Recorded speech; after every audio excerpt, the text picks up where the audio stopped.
खुलुमबाय लोगोफोर नोंथांमोनखौ आंनि YouTube चेनेलाव गासैखौबो अननाय बावनाय थाबाय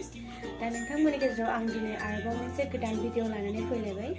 बेनो जाबाय आलुजों आरो मटरनि घुगनि दा आं बे आलुजों आरो मटरनि घुगनिखौ माबोरै बानायदों नोंथांमोननो बे रेसिपिखौ आं शेयार खालामनो सानदों होमबा नोंथांमोना भिडिअखौ स्किप खालामालासिनो नायलांदों फारि नैया थावा गुदुं जाबाय पियासखौ होबाय आङो नैया जिरा पाउडार होना लाबाय आङो गरम मस्ला होना लाबाय बाङाय बेयो हाइजेंनि पेस्ट बेयो चाट मस्ला माने मिक्सार मस्ला काश्मीरी पाउडार हालदै संख्रै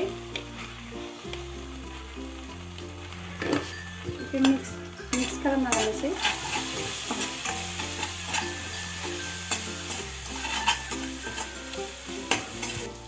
दा नोंथांमोना मस्ला एवनायावनो बिलाहि दंबा बिलाहिबो एवफानानै होनो हायो बिलाहिखौ मस्लायावनो एवनानै होबा गोथावसिन जायो खद जायो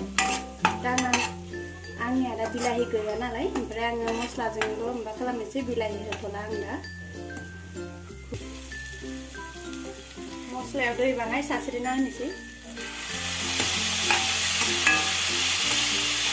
सास्रिनानै बाङाय एवबाय मानोना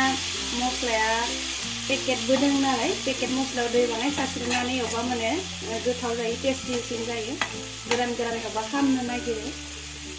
नाथाय दै बाङाय सास्रिना होबाय आङो दानिया मस्ला एवनाया जाबाय दानिया आंनि घुगनिखौ लुना होनोसै मस्लायाव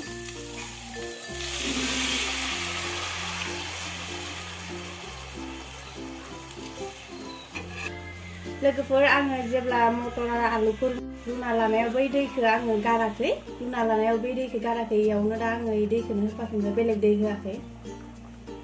दानिया आङो खोबना होनोसै नैया लोगोफोर आंनिया घुगनिया मोननो हमबाय दानिया आङो बेवहाय दुन्दिया होनोसै दुन्दिया होनानै 1 मिनिट खोबना होनोसै अरखौ बाङाय खमायनानै ओमफ्रायनो लेबानो जाबाय नैया दानिया दसे खोबना होनोसै नैया लोगोफोर घुगनिया दानिया मोनबाय आंनिया दा नोंथांमोना आंनि घुगनि रेसिपिखौ माबोरै नुखो प्लिज कमेन्टआव खोन्थाखो